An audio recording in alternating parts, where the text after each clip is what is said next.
But bringing it back to this Division song. Yes. So it started a lot of conversations on the internet, I feel like, where I had to question if everyone had lost their damn minds for a bit. So there were kind of two sides. Number one was I saw a lot of people saying this is like the most toxic song they've ever heard, which is hilarious to me because I don't even think this is the most toxic song on OVO. Like, nah, it's when Savage Anthem exists, Yeah, I can't really. I don't know. That to me is like no.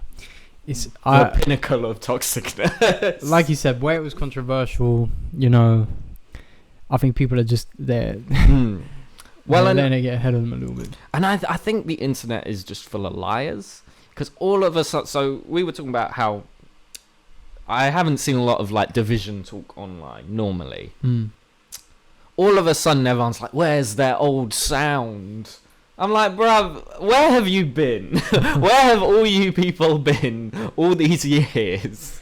Like, I don't know. I feel like people seem to forget that albums are comprised of multiple songs and not every single song is going to sound exactly the same, hopefully. Genuinely. Listen, with Division, I'm okay with them doing a new sound. Yeah. In my opinion, we've had, three albums and a collab with Ty.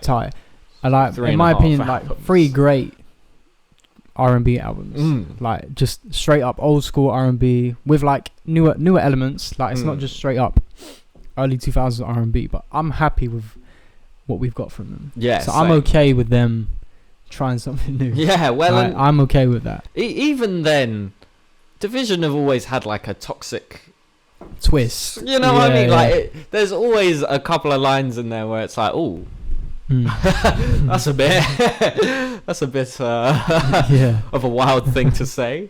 But because they sing it, I feel like people just didn't care. Yeah. You know what I mean? People don't notice. It's kind of like the Weekend thing. Yeah. Well, and I saw the other conversation this sparked was sort of, has R&B gotten too toxic these days? And I had to laugh at that because I was like, number one, R&B has always been toxic. Music in general has always been toxic. The fucking, you'll go out in a club and 99% of the time you'll hear It Wasn't Me. And that is a fucking wild song. Like, is that really any worse than If I Get Caught Cheating, It Don't Mean I Don't Love You? Like, is it really that much worse? Or that different? And yeah, I don't know. I just feel like people claim like, oh man, I want R&B to sound like it used to, but there are so many artists dropping classic lovey R&B, and nobody talks about them. There's been like a resurgence of that sound of like the past 5 years. Giveon and Brent, and now this new Division song are getting talked a lot about. R&B so toxic these days, but like you said, I feel like they're the minority. Wasn't that the whole thing though? Like, wasn't that the whole new lane? Like toxic. Since Weekend came about, like, that era wasn't that the new thing? There was that steady progression where you had Weekend, where it was like this dark, druggy, toxic R&B. Then Party sort of cleaned it up a bit, where it's similar themes, but it sounds like you're having a good time. Yeah. And then you had Bryson that really brought that sound like mainstream, where a lot of those songs are like, man, I cheated and I feel bad about it, but I did cheat though. Yeah. And then from there you've had your Giveons, your Brents, whoever you want to point to. And I feel like all that other R&B though has kept existing. No, that's what I mean. Like, isn't that the reason these artists, like we were saying earlier, like, I don't know, that was the new lane, wasn't it? Yeah, like that isn't the majority. Yeah, like, it's not the motorway, it's the lane. Yeah. I don't know, I feel like people just, as I said, lie, where they're like, oh man, R&B ain't this anymore. I think what it is because that new moody, toxic R&B is a lot more in the mainstream than like you said before this. Who was talking about Division? That's the when thing. Would you hear them when they were making the Crying in the Rain R&B? Like, when would you hear them on like the radio. Where would you hear Genuinely, them I've being never talked heard about? them out. Where would they be trending? Like, do you know what I mean? It's that sound exists. It's just not as mainstream. Yeah, fully. So and I, yeah, as I said, like I feel like people just need like an agenda where it's like, oh man, things aren't like they used to be. Yeah. Like, I don't know, like, as I said, so many artists are dropping and not getting the attention other artists get. And it's like, you tell people to listen to it and they just don't. And it's like, well, then you can't complain everything's toxic because you're just not paying attention. It reminds me of like a few years ago when like your Conjurings and that were really big. And everyone was like, horror movies are nothing but jump scares now. And it's like, the mainstream ones that you keep watching, yeah. But there's a whole bunch of other shit that like you're just not watching. It's because the only people that moan like are the ones who like they're not like real fans of a genre.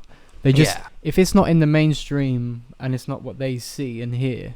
Well, I'm convinced most people didn't even hear this Division song, that they just listened to the snippet on Twitter. They heard the sample.